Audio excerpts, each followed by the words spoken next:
Hey guys, welcome back to पीवॉस। मैं हूं आपका भाई पीयूष और आज हम बात करने वाले हैं मोबाइल फोटोग्राफी के बारे में। तो चलिए रुको जरा, सबर करो। तो मेरे भाइयों बहनों, अगर आप इस चैनल में नए हैं और आपको सीखना है मोबाइल फोटोग्राफी, वीडियोग्राफी, सिनेमैटिक्स के बारे में, तो आप स्टार्ट कर सकते हैं सीखना पहले सब्सक्राइब करके मेरे चैनल को, और फिर बाद में और वो जो छोटी सी घंटी है उसको भी दबा देना, वरना मेरी वीडियोस मिस हो जाएंगे और आपको पता भी नहीं चलेगा कि कौन सी वीडियो कब आए। और दूसरी बात, अगर आपको कोई भी प्रॉब्लम है इस कंटेंट से रिलेटेड, कोई भी क्वेरीज है, मुझे नीचे कमेंट सेक्शन में भी आप बता सकते हो। तो इसीलिए बिना कोई डिले तो चलिए शुरू करते हैं।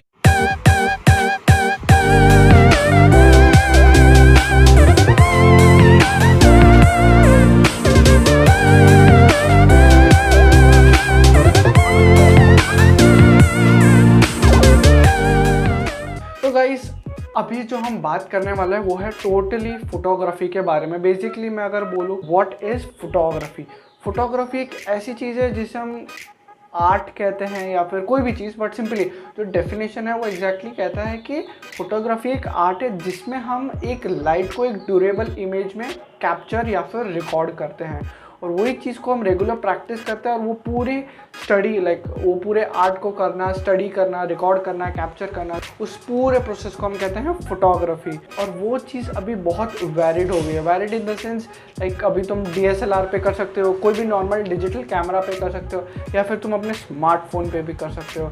ये हो गई बेसिक्स। अभी हम चाहते हैं मोबाइल पे कैसे हम फोटोग्राफी करेंगे। सो गाइस, मोबाइल पे फोटोग्राफी करना कोई बड़ी चीज़ या फिर कोई टफ चीज़ नहीं है, बट इट एक्चुअली अगर मैं बोलूँ तो आपको कुछ 3-4 चीज़ों का ध्यान रखना पड़ेगा, सो दैट आपको पता रहे कि आप कैसे फ़ोटो खींच रहे हो, किस टाइप की फ़ोटो खींच रहे हो, और आप उस फोटो में बताना क्या चाहते हो। वो 3 चीज़ों पे आपका बेसिकली फ़ोटोग्राफी पूरा बेस्ड होता है, मतलब होता वही फ़ोटोग्राफी होता है। और सिंपली अगर मैं बोलूँ, आपका जो मोबाइल में जो भी फीचर्स हैं वो इनफ है एक अच्छी क्वालिटी फ़ोटो के लिए। जैसे मैं अभी बताता हूँ, ये वाला इमेज जो है ये मैंने अपने फ़ोन के बैक कैमरा से ही खींचा है, और मेरा जो फ़ोन है वो है सैमसंग A51।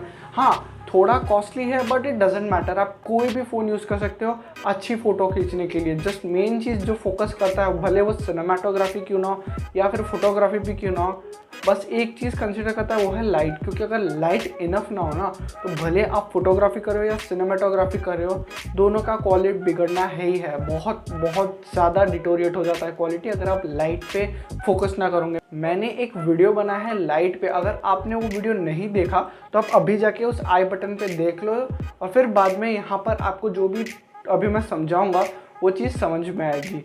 तब तक के लिए मैं थोड़ा वेट करता हूँ। A few moments later. I hope आपने वो वीडियो देख ली होगी। एंड फाइनली अगर मैं बोलूँ, जो भी आपने गेन किया है नॉलेज उस वीडियो को देख के, उसके बेसिस पे कह रहा हूँ कि सिनेमेटोग्राफी और फोटोग्राफी दोनों भाई हैं। बस सच कह रहा हूँ मैं, ऐसा कुछ दूसरा डिफरेंस नहीं है।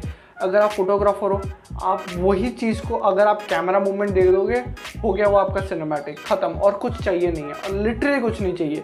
भले वो प्रोडक्ट कमर्शियल फोटोग्राफी हो या फिर प्रोडक्ट कमर्शियल सिनेमैटिक या फिर बी रोल क्यों ना हो, इट डजेंट मैटर एक्चुअली। जैसे अगर आप कोई चीज़ का प्रोडक्ट बना रहे हो, सपोज मैंने यहाँ पर एक डीओ यूज़ किया, आपने डीओ की फ़ोटो खींची एकदम लाइट वाइट में, एकदम मस्त, हो गया वो आपका प्रोडक्ट फोटोग्राफी। और उस चीज़ पे अगर मैंने चलो डॉली लगा दिया और फिर एक पैन लगा दिया, एक स्लाइड लगा, वो हो गया मेरा सिनेमैटिक बी रोल। और कुछ डिफरेंस नहीं है, सब ऑब्जेक्ट सब्जेक्ट सब सेम है, बस जो है वो है एडिशन ऑफ कैमरा मूवमेंट्स। तो उसके हिसाब से हमारा फोटोग्राफी और सिनेमाटोग्राफी में कुछ डिफरेंस नहीं है। बस डिफरेंस एक ही है कि आपको बस कैमरा मूवमेंट लगाना है और कुछ नहीं। और अभी हम आगे बढ़ते हैं कि फोटोग्राफी फ़ोन में एग्जैक्टली किस कॉन्सेप्ट से करें। कॉन्सेप्ट इन द सेंस अगर मैं बोलूँ, आपके फ़ोन में एक सेटिंग होगा जो है ग्रिड। जैसे ही आप कैमरा सेटिंग्स में जाओगे, उसमें ग्रिड होगा, उसको आप इनेबल कर देना। ग्रिड इन द सेंस कैसा होता है, एक ऐसा बीच में से एक लाइन जाती है, 3x3 की पूरी ग्रिड होती है, 3x3 की, जिसमें आपको एक पूरा कॉम्पोजिशन का कैसे इक्वली उस कॉम्पोजिशन को बनाना है, हर जगह से प्रोपोर्शनेट हो वो इमेज, उसके लिए आपको ग्रिड इनेबल करना है। अगर आप वो ग्रिड इनेबल नहीं करोगे तो आपको कॉम्पोजिशन नहीं अच्छा आएगा। और याद रखिए, जब भी आप ग्रिड में फोटोग्राफी कुछ कर रहे हो ना, आप हमेशा ग्रिड का एक साइड पे ही रख के करना। अगर मैं फोटोग्राफी करूँगा ना, मैं भी आपको एक दो क्लिप्स दिखाता हूँ कि मैं कैसे फोटोग्राफी करता हूँ, ग्रिड्स का कैसे मैं यूज़ करता हूँ। ओके सो गाइस, आप इस क्लिप में देख रहे हो कि मैंने कैसे अपना ग्रिड ओपन कर लिया है कैमरा में, और मैं इधर फ़ोटोशूट करने वाला हूँ इस सब्जेक्ट का। और ये सब्जेक्ट को मैंने कैसे राइट ग्रिड पे रखा है और एकदम पूरा एक राइट साइड पे रखा है, जिसकी वजह से जो भी लेफ्ट साइड है, जो 2/3 पार्ट है पूरे ग्रिड का, वो आप देख सकते हो अच्छे से कितना गुड लुकिंग लग रहा है और कितना अच्छा लग रहा है। तो उसी हिसाब से अगर मैं बोलूँ तो ग्रिड यूज़ कीजिए। और साथ ही साथ ये भी डिपेंड करता है आप पे कि आप कौन सा सब्जेक्ट कैसे कंपोज करके ग्रिड पे लगा रहे हो। अगर मैं इस फ़ोटो की बात करूँ तो इस फ़ोटो में आप देख रहे होंगे कि जो भी सब्जेक्ट है वो एक जगह पे दिख रहा है और उसी एक जगह की डायरेक्शन में पूरा ग्रिड खाली है। तो मतलब वैसे आपका फ़ोटो जनरली होना चाहिए, जो कि ऑब्जर्वर, जो भी व्यूअर है आपका फ़ोटो देख रहा है, उसको लगना चाहिए कि नहीं, जो भी वो देख रहा है हम भी वो देख सकते हैं, और उसमें बहुत डाइवर्स इफेक्ट आता है फ़ोटो देखने में। तो आप ये ज़रूर देखिए कि ऑब्जेक्ट का मुंह किधर है और वो किधर देख रहा है, और आप उसी जगह पे उसको प्लेस करके फ़ोटो खींचिए, ऑपोजिट साइड नहीं। वरना अगर आप ऑपोजिट देखोगे तो फ़ोटो बहुत ही अनप्रोपोर्शनल लगेगा और अच्छा नहीं लगेगा। सो आप ये ज़रूर ध्यान में रखिए। एज हमने आज के दोनों मेन टॉपिक कवर किए हैं, मैं आपको एक पावर क्वेश्चन पूछता हूँ, वो है कि क्या कभी आप ग्रिड यूज़ करके फ़ोटोज़ खींचते हो? और साथ ही साथ अगर ये वीडियो आपको अच्छी लगी तो लाइक ठोको, और दूसरी बात सब्सक्राइब भी कर दो मेरे चैनल को। मैं आपसे अगले वीडियो में मिलता हूँ, बाय। ओके, सो आपको वीडियो अच्छी लगी, थैंक यू सो मच मेरी वीडियो यहाँ तक देखने के लिए।